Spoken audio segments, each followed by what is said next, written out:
مظاہرہ کیا. ان مقابلوں میں مرد اور خواتین نے الگ الگ کیٹیگریز میں حصہ لیا تھا. جو ٹیم کیٹیگری ہے اس میں فرانس کے کونسل خانے نے پہلی پوزیشن, روسی کونسل خانے نے دوسری اور امریکی کونسل خانے نے تیسری پوزیشن حاصل کی. جبکہ مردوں کی انفرادی کیٹیگری میں روسی کونسل خانے کے الیگزینڈر پیفرو نے پہلی, فرانس کے کونسل خانے روڈولف ڈیسن ویل نے دوسری اور روسی کونسل خانے کے پرانزی گلیکسی نے تیسری پوزیشن حاصل کی. ترجمان ایسوسی کے مطابق خواتین کی انفرادی کیٹیگری میں امریکی کونسل خانے کی کیلی میک فارلین نے پہلی اور ملائیشین کونسل خانے کی مسز نور بنتی سلائی نے دوسری اور ترکیہ کونسل خانے کی مسز کوثر نے تیسری پوزیشن حاصل کی. اس میں additional G Karachi Javed Odho, D I G security doctor Maqsood Ahmed, S S P Tariq Elahi Mastoi اور ایس ایس پی انور خیدران شریک تھے, جنہوں نے شرکاء کی غیر معمولی صلاحیتوں کو سراہا اور تقریب میں فاتح اور رنر اپ کو ٹرافیوں اور تمغے بھی دیے گئے. اور ان کا یہ کہنا تھا کہ شوٹنگ مقابلے کا مقصد اداروں اور سفارتکاروں کے درمیان باہمی تعاون کو فروغ دینا ہے اور ایونٹ عالمی طور پر مثبت امیج کو فروغ دینے میں مدد کرتا ہے. اور اس مقابلے میں شریک سفارتی عملے نے بھی اپنے تاثرات کا اظہار کیا اور تقریب کے اختتام پر ڈاکٹر مقصود احمد نے مہمانوں اور شرکاء کے ہمراہ یوم آزادی کا کیک بھی کاٹا. تو نذیر شاہ تھوڑا سجیسٹ کر دیجیے گا کہ یہ صحافتی عملے کی بھی کبھی کوئی ٹریننگ کرائیں, ہمیں بھی بڑی ضرورت ہے اس کی. صحافتی عملے کی اس سے پہلے بھی یہ ٹریننگ کرواتے رہے ہیں, اور اگر آپ کرنا چاہتے ہیں تو آپ بالکل اپنا ایک ڈیلیگیشن بنائیں, اس کو ہم کروا دیں گے ریکویسٹ کر کے. میں اور صدف حاضر ہیں اس کے لیے. بس آپ نے یاد رکھنا ہے. تھینک یو سو مچ نذیر. تو بہرحال اب کیا ہے ہمارے پاس؟ اچھا, آپ کو یاد ہوگا کہ افغانستان میں امریکہ آیا تھا دہشت گردی کا خاتمہ کرنے, دہشت گردوں کا خاتمہ کرنے, وار اگینسٹ ٹیرر. 20 سال کا عرصہ لگا, اور جب واپسی ہوئی تو سب نے سوال یہ اٹھایا کہ کیا یہاں سے تمام تر وہ ایلیمنٹ جو دہشت گردی میں ملوث رہے وہ ختم ہو گئے کہ نہیں. اس کا کوئی خاطر خواہ جواب نہیں ملا. بہت ایبرپٹلی امریکہ یہاں سے گیا, اور سب نے وہ مناظر دیکھے کس طریقے سے ہیلی کاپٹر پہ لٹک لٹک کے افغان جہازوں پہ بالخصوص جہازوں پہ جا رہے تھے, کیونکہ وہ اپنے آپ کو انسیف محسوس کر رہے تھے.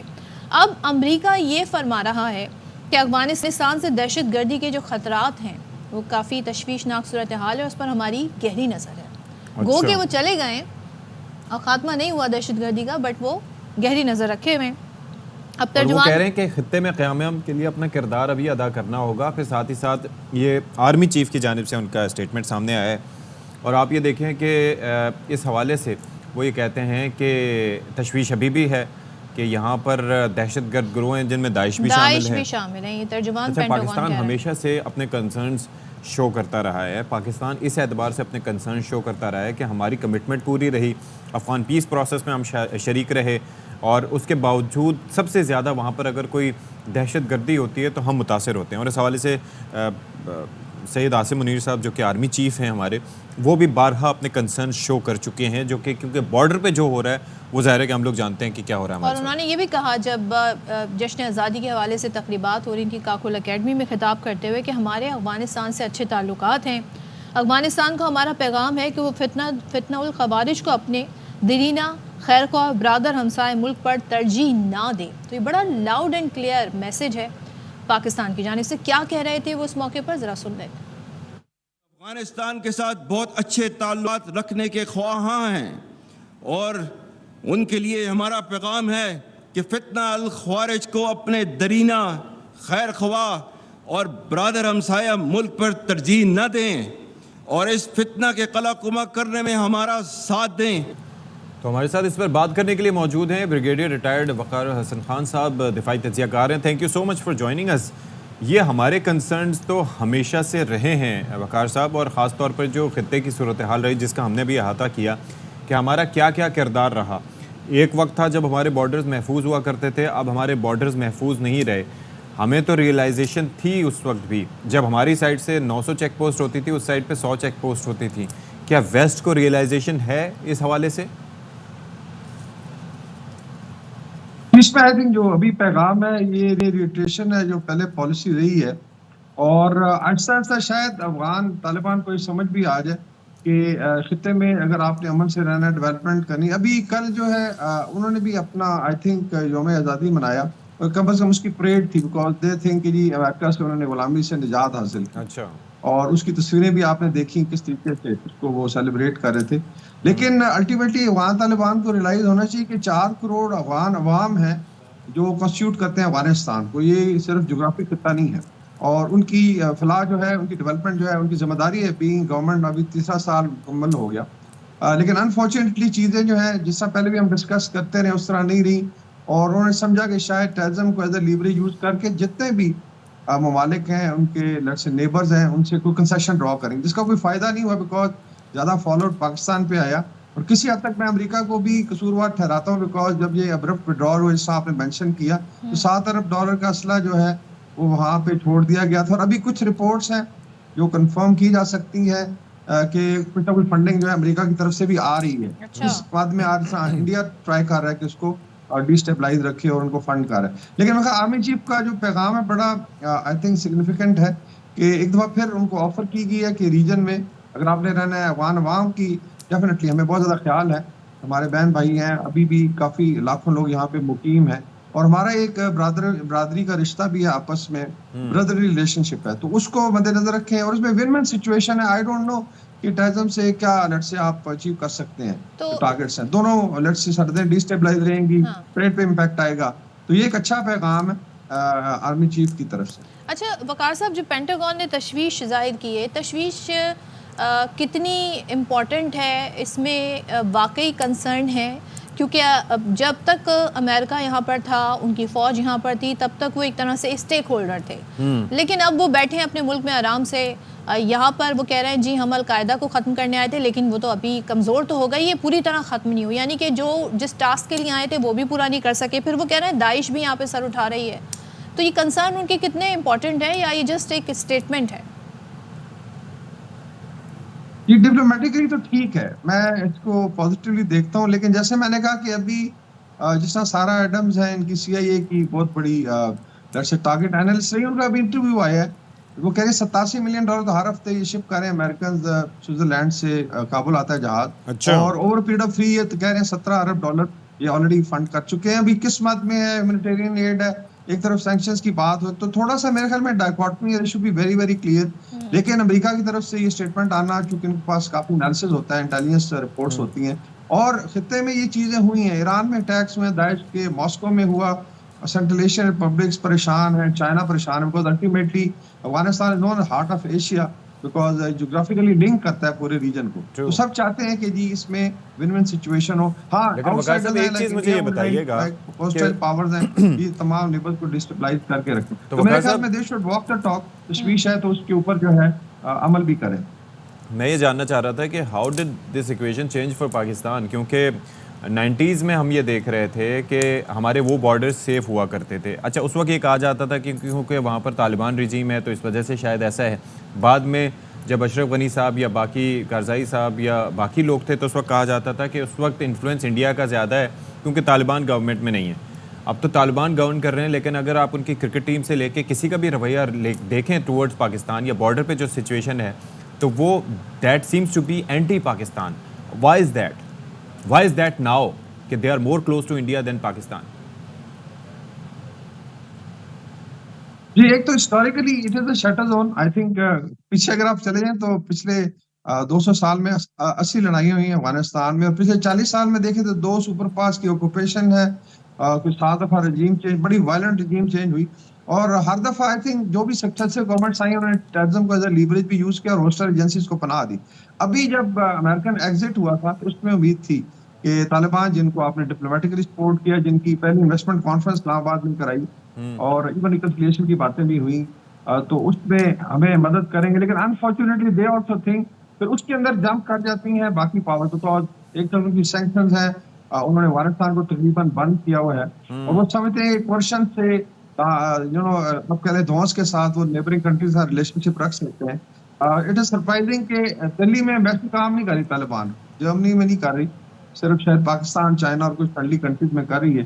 تو دے شوڈ ریئلائز کہ اس طریقے سے چیزیں نہیں چل سکتی. اور میرے خیال میں افغانستان پہ جو آفینسو آپ کی ڈپلومیٹک پریشر رہے گا, باقی جو آپ نے اپنے بارڈر کو ٹائٹ کرنا ہے, یہاں سے دہشت گردی کا خاتمہ کرنا ہے, انشاءاللہ کامیابی ہوگی. ٹھیک ہے, تھینک یو سو مچ.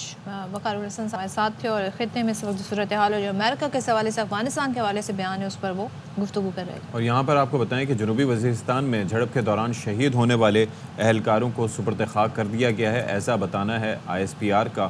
اور ISPR کا کہنا ہے کہ حوالدار نثار حسین شہید، نائک راشد گل شہید، نائک عرفان اللہ شہید اور سپاہی عثمان رفاقت شہید کو فوجی اعزاز کے ساتھ ان کے آبائی علاقوں میں سپرد خاک کر دیا گیا۔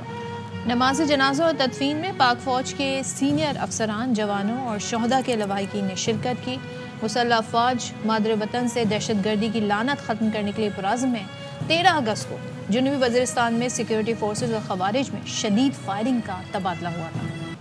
اچھا جی، احتیاط کے بارے میں ہم اکثر کہتے ہیں، اور یوم آزادی کے حوالے سے اس دفعہ جو میں نے نوٹ کیا کہ فائرنگ وغیرہ یا آتش بازی وغیرہ نسبتاً کم کی گئی، باجے بھی کم بجے، لیکن پھر بھی اندھا دھند جو ہوائی فائرنگ ہوئی اس کے نتیجے میں 70 افراد زخمی ہوئے۔ صرف کراچی کی اگر میں یہ بات کر رہا ہوں، کراچی بھی بہت وسیع ہو چکا ہے اور نامعلوم سمت سے گولیاں لگنے سے بچے اور 2 خواتین بھی زخمی ہونے والوں میں شامل ہیں۔ زخمیوں کو اسپتال منتقل کیا گیا۔ اوبیسلی ریسکیو ذرائع کے مطابق ہوائی فائرنگ کے جو واقعات ہوئے وہ ماڑی پور روڈ، PIB کالونی، پرانا گولی مار اور کورنگی کے علاقوں میں پیش آئے، جبکہ جمشید کوارٹر، گلشن اقبال، لیاری، ملیر 15 سے بھی ہوائی فائرنگ سے زخمی ہونے والے افراد لائے گئے ہیں۔ امیجن کریں کہ جو ہوائی فائرنگ ہوئی اس سے 70 سے زائد افراد زخمی ہوئے ہیں، اور کتنی دفعہ ہم رپورٹ کر چکے ہیں کہ جو نامعلوم سم سے گولیاں آتی ہیں وہ جان لیوا بھی ثابت ہوتی ہیں، اور کیسے ہی کتنی ایسی معصوم بچوں کی جانیں جا چکی ہیں، بچے، بزرگوں کی جانیں جا چکی ہیں، چلی گئیں۔ ایک دفعہ ہم ایک اسٹوڈنٹ کا بتا رہے تھے کہ وہ چھت پہ سویا ہوا تھا اور اس کو گولی لگ گئی تھی، تو one has to be very careful. بھائی آپ کو کون سی ایسی آزادی کی آگ لگی ہوئی ہے کہ جس کے لیے آپ کو فائرنگ کرنا ضروری ہے؟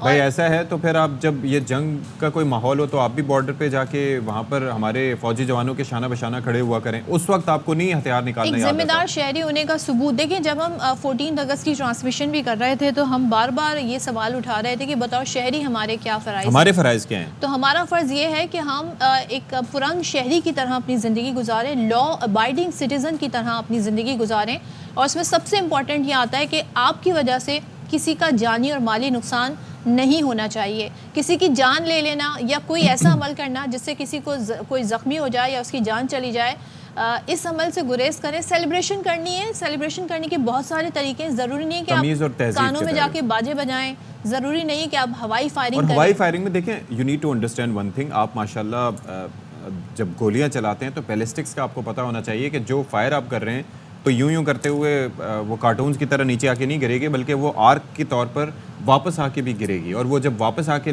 گرے گی تو کسی کو بھی کہیں پر بھی لگ سکتی ہے اور اس کے لیے نقصان دہ ہو سکتی ہے۔ تو پلیز بی کیئرفل، خدا را دوسروں پہ رحم کریں۔ اچھا جی، اب ہم بات کر لیتے ہیں، آج کل سٹریس بہت زیادہ لوگوں میں ہے، بہت پریشانیاں ہیں، اور جو کراچی کی حد تک بات کریں تو جو مرکزی ایک ہاسپٹل ہے that is NICVD، national institute of cardio vascular diseases, وہ بڑا اچھا کام کر رہا ہے، لیکن اس کے باوجود جب دل کا دورہ پڑتا ہے، بالخصوص اگر کارڈیک اریسٹ ہو تو اس وقت تو آپ کے پاس 4 سے 5 منٹ ہوتے ہیں کیونکہ every thing just shuts of, لیکن دل کے دورے کی صورت میں بھی آپ کو ہوتا یہ ہے کہ مریض کو جلدی سے جلدی ہاسپٹل پہنچانا ہے، لیکن اگر ایسے میں دورانیہ ٹائمنگز بہت امپورٹنٹ ہوتے ہیں، تو دل کے مریضوں کی اس مشکل کو مد نظر رکھتے ہوئے قومی ادارہ برائے امراض قلب NICVD نے صوبے میں 30 چیسٹ پین یونٹس قائم کیے ہیں، جس میں تربیت یافتہ عملہ اور علاج کی ضروری سہولیات موجود ہیں۔ اچھا، کئی جگہ پہ تو میں دیکھ رہا تھا باقاعدہ کنٹینرز کے اندر یہ چیسٹ پین یونٹس بنے ہوئے ہیں، وہاں پر ڈاکٹر، نرسز پراپر ارینجمنٹ کے ساتھ ایئر کنڈیشنڈ یہ یونٹس ہیں، اور اگر کسی کو کوئی ذرا بھی پرابلم ہو تو وہ وہاں پر جا کر موبائل یونٹس ہی ہیں اور اچھا زبردست کام کر رہے ہیں، تو کیا بات ہے، یہ ضروری ہے صوبے کے لیے، اور خاص طور پہ جب کراچی کی ہم بات کرتے ہیں تو یہاں آبادی بہت زیادہ ہے، تو آئی تھنک جو تعداد ہے وہ کافی ہے میرے خیال، تو وہاں پہ بیسک ٹیسٹ بھی ہو جاتے ہیں، ECG بھی ہو جاتی ہے، اور پھر آپ کے جو مالج ہیں ان سے بھی بات کر کے وہ آپ کو دوائیں تجویز کر دیتے ہیں، اور اگر ریکمینڈ کرنا ہوتا ہے کہ آپ کو کسی بڑے ہاسپٹل جانا ہے تو وہ بھی آپ کو کر دیتے ہیں۔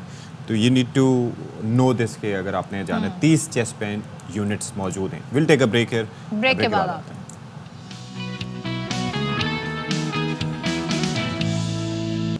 ویلکم بیک ونس اگین، اور ذرا آپ کو ایک بار پھر سے یاد دلائیں کہ پچھلے دنوں ہم نے کافی عرصے اس پہ بات کی ہے، وہ ہے کچے کے ڈاکو۔ سندھ میں جو کچے کے ڈاکو ہیں، کچے کے پکے ڈاکو، انہوں نے زندگی سب کی اجیرن کی ہوئی ہے۔ اب پیپلز پارٹی کی جو حکومت ہے سندھ میں، انہوں نے کچے کے ڈاکوں کو لگام ڈالنے کی بہت کوشش کی، بہت آپریشن ہوئے، لیکن ہم دیکھ رہے ہیں اس میں کوئی خاطر خواہ نتائج نہیں نکلے۔ سو MNA ہے صوبے میں چاہتے ہیں جی فوجی آپریشن ہو جائے، ان کا تعلق بھی پیپلز پارٹی سے ہے۔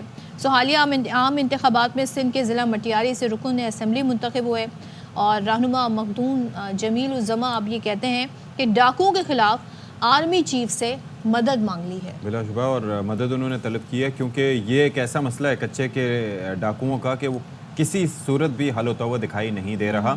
اور یہ مخدوم امین فہیم صاحب کے صاحبزادے ہیں اور اب ان کی جانب سے آرمی چیف سے اپیل کی گئی. جنرل صاحب سندھ کے بھی آپ چیف ہیں. آج ہمارے سندھ میں جھاڑیلوں کا راج ہے. اپر سندھ میں کوئی بھی آدمی گھوم نہیں سکتا. دوبارہ آپ کو گزارش کر رہا ہوں اس مسئلے کو ڈائریکٹ اپنے ہاتھ میں لیں. یہ سندھ حکومت کے بس کی بات نہیں ہے. اگر میری بات صحیح نہیں ہے مراد علی شاہ کیبنٹ لے کے جائے وہاں پر بیٹھے یہ مسئلہ حل کرائے. دوسری میں ان سے گزارش کرنا چاہ رہا ہوں سندھ کے ہندو برادری وہ ہجرت کر رہے ہیں. ان کا تحفظ کرنا کس کا فرض ہے؟ جن کا فرض ہے وہ بادشاہ لوگ تو سوئے ہوئے ہیں. کراچی پیپلز پارٹی کے لوگ آپ کو اپنی حکومت کے ہوتے ہوئے بچا نہیں سکتے. یہ ڈوب مرنے کا مقام ہے. جو لوگ ہمارے ہندو برادری کو ہجرت پہ مجبور کر رہے ہیں کل وہ کہیں گے کہ سندھ والے بھی سندھ سے چلے جائیں, جو ہم کبھی ہونے نہیں دیں گے. سندھ ہمارا ہے. چلیں تو اس پہ بات کر لیتے ہیں. چیف رپورٹر سندھ لالا اسد پٹھان ہمارے ساتھ موجود ہیں. Thank you so much Lala اس ایشو پر دوبارہ سے ایک بار پھر سے بات کرنے کے لیے. یہ بتائیے گا کہ اس طرح کی ریکویسٹ تو حکومتی سطح پر آنی چاہیے تھی, یعنی کہ وزیر اعلیٰ سندھ اگر یہ ریکویسٹ کرتے تو بڑی یہ فارمل ایک ریکویسٹ مانی جاتی, لیکن مخدوم جمیل الزما اس کی ریکویسٹ کر رہے ہیں. اور کیا ہم اس سے یہ اندازہ لگائیں پارٹی آن بورڈ نہیں ہے یا یہ ان کا اسٹیٹمنٹ ہے بیکاز انہیں لگتا ہے کہ جو کوششیں کی گئی وہ تمام تر ناکام ہوئیں؟ شکریہ. اصل ایشو یہ ہے کہ مخدوم جمیل الزما صاحب کے صاحبزادے کو یہ اس ٹینیور میں جو پیپلز پارٹی کا تیسرا ٹینیور چل رہا ہے اس میں اس کو وزارت نہیں ملی.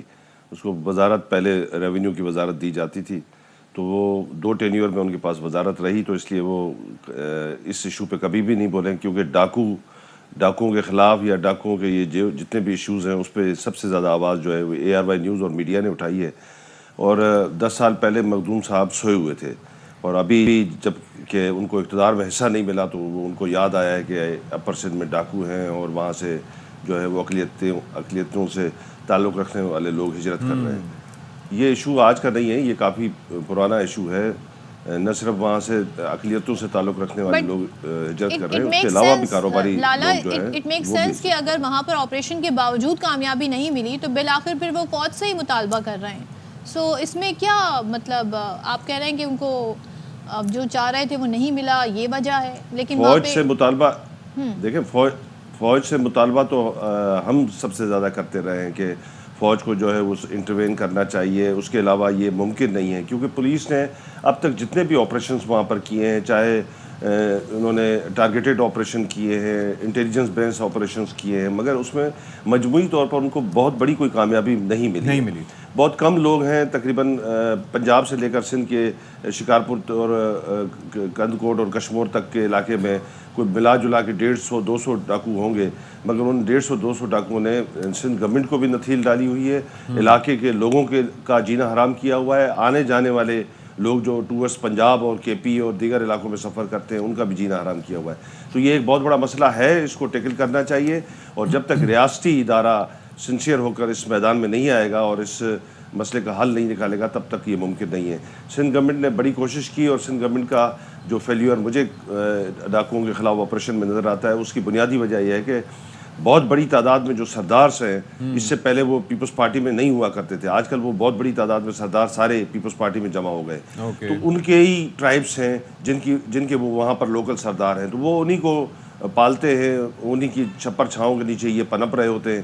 تو وہ کس طرح جو ہے وہ ایک مؤثر آپریشن کرنے کی اجازت دیں گے یا پولیس کو خود مختار کریں گے کہ وہ وہاں پر ان کے علاقوں میں جا کر ان لوگوں کا کلا کما کریں؟ ایسا ہی ہوگا تو آپ کے پروگرام میں بھی ایسا ہی ہوگا لالا, تو پھر تو سندھ گورنمنٹ فارملی ریکویسٹ بھی نہیں کر پائے گی حکومت سے, وفاقی حکومت سے یا فوج سے کہ بھائی آ کے انٹروین کریں, کیونکہ یہ تو سردار ان سے ملے ہوئے ہیں. پھر تو کوئی حل نہ ہوا, کوئی حل نظر بھی نہیں آتا.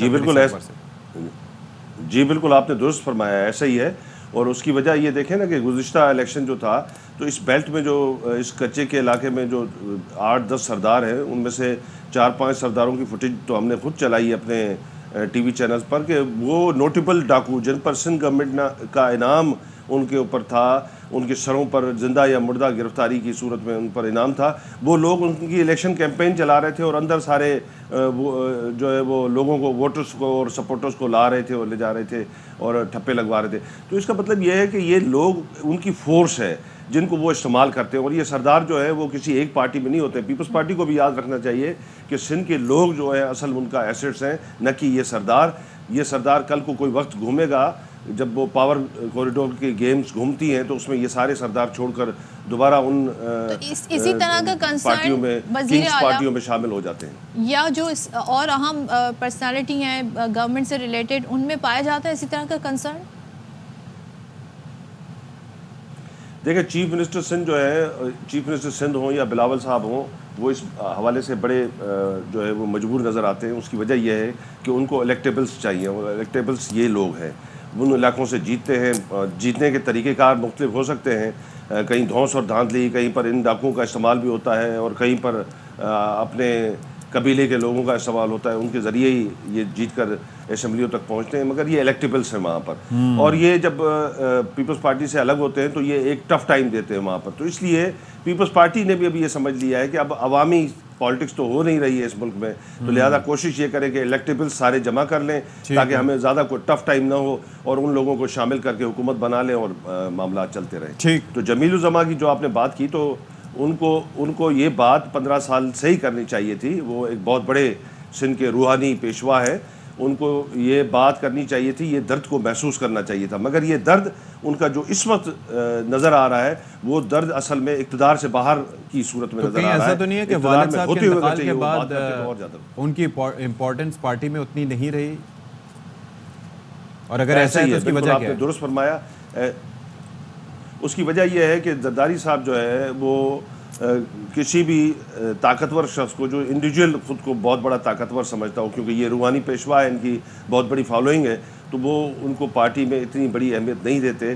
وہ کہتے ہیں کہ اس پارٹی میں، پیپلز پارٹی میں اگرچہ کسی نے رہنا ہے تو وہ سب سے بڑا مجھے مانے اور اس کے بعد باقی معاملات آگے چلیں. تھینک یو سو مچ. اس بات پہ اختلاف ہے، باقی کوئی مسئلہ نہیں. Thank you so much Lala for joining us اور ساری صورتحال کا ہمیں بتانے کے لیے کہ اس وقت سندھ میں خاص طور پہ جو کچے کے ڈاکوؤں لے کے معاملات ہیں اس میں جو سیاست ہے وہ کیا ہو رہی ہے. اچھا جی، خبر ہے وہ شامل کر لیتے ہیں. اسلام آباد ہائی کورٹ میں پی ٹی آئی کارکن فیضان کی بازیابی کی درخواست پر سماعت. جسٹس گل حسن اورنگزیب نے برہمی کا اظہار کیا ہے. سماعت کا مزید احوال ہمیں بتا رہے ہیں حسین احمد چودھری. بتائیے. جی دیکھیے، یہ پی ٹی آئی رہنما تھے، کارکن تھے فیضان، ان کی بازیابی سے متعلق درخواست پر سماعت ہوئی. ان کی عدم بازیابی پر جسٹس میاں گل حسن اورنگزیب کافی برہم ہوئے. ایڈیشنل اٹارنی جنرل سے مکالمہ کرتے ہوئے کہا کہ آئین کو تبدیل کر دیں، بنیادی حقوق اس میں سے نکال دیں، ہمارا دائرہ اختیار ختم کر دیں، ملک کو اس طرح چلائیں. مجھے نہیں معلوم کہ اسٹیٹ اس سے کیا حاصل کرنا چاہ رہی ہے. جسٹس میاں گل نے کہا کہ آپ اس کی گرفتاری ڈال دیں، ہم کچھ نہیں کہیں گے، لیکن ملک اس طرح نہ چلائیں. وزارت دفاع، وزارت داخلہ، اسٹیٹ سب اس سے خوش ہیں. مجھے سمجھ نہیں آ رہی کہ یہ کیا ہو رہا ہے، اس سے کیا حاصل کرنا چاہتے ہیں. جسٹس میاں گل نے مزید کہا کہ پہلے جس بینچ پہ یہ کیس تھا انہوں نے لکھا ہے کہ یہ جبری گمشدگی کا کیس ہے، یہ ظالمانہ عمل ہے. اس صورتحال میں آئینی عدالتوں کو کیا کرنا چاہیے؟ دنیا بھی دیکھ رہی ہے، پاکستانی عدالتیں لاپتہ افراد سے متعلق جو کیسز ہیں ان میں کیا کر رہی ہیں، یا پھر وہی کہیں کہ دنیا آئے اور سرمایہ کاری کہے اور لوگ مسنگ بھی ہوں اور عدالتیں بھی کچھ نہیں کر سکیں. انہوں نے کہا کہ میں اس حوالے سے تفصیلی آرڈر پاس کروں گا. جی بہت شکریہ آپ کا. چلیں جی، ایک بریک لیتے ہیں، بریک کے بعد آئیں گے. بھائی گزشتہ دنوں سوشل میڈیا پہ ایک ویڈیو گردش کر رہی تھی جس میں ایک نوجوان جو کہ تھائی لینڈ میں ایک ہونے والا ایونٹ جیتا تھا اور اس کے بعد قومی پرچم لے کر سمجھیں ایک طرح سے رقص کر رہا تھا اور گولڈ میڈل اس نے حاصل کیا تھا. کیا زبردست یہ منظر تھا. آپ یہ دیکھیے کہ پاکستانی پرچم کی اس سے بہتر ترویج اور کیا ہو سکتی ہے. انٹرنیشنل جو کمپٹیشن تھا اس میں اور بھی ان کی کامیابیاں ہیں. تو عامر سے ہم بات کر لیتے ہیں. گولڈ میڈلسٹ عامر خان ہمارے ساتھ موجود ہیں. عامر تھینک یو سو مچ. سب سے پہلے آپ کو بہت بہت مبارک ہو اور زبردست آپ کی یہ ساری جرنی رہی. تو ہمیں بتائیے گا یہ جو آپ کی چیمپئن شپ تھی کیسا کڑا مقابلہ رہا اور آپ کو یقین تھا کہ آپ گولڈ میڈل حاصل کر لیں گے؟ بسم اللہ الرحمن الرحیم. پہلے تو میں آپ لوگوں کا شکریہ ادا کرتا ہوں، پھر اس کے بعد میں سارا پاکستان کا شکریہ ادا کرتا ہوں کہ ان لوگوں نے اتنا عزت دی. میں گیا تھا تھائی لینڈ ایونٹ پہ بینکاک پہ،